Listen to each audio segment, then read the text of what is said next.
আসসালামু আলাইকুম। দেশ এবং প্রবাসে থাকা সকল প্রবাসী ভাইরা সবাই কেমন আছেন? তো ইনশাল্লাহ আল্লাহর অশেষ রহমতে ভালো আছি। আমার অনেক প্রবাসী ভাইরা আমাদের কাছে প্রশ্ন করে গ্রুপের মাধ্যমে যে ভাই আপনারা যে ফাউন্ডেশন চালু করেছেন ওই ফাউন্ডেশনের টাকার উৎস কি এবং ওই টাকাটা কোথা থেকে আসে। তো তাদের উদ্দেশ্য এই ভিডিওটা।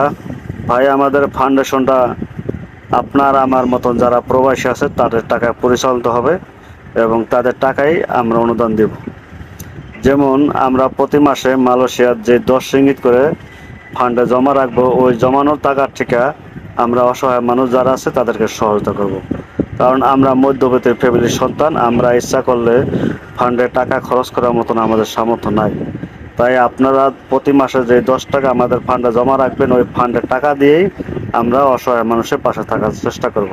আশা করি বুঝতে পারছেন।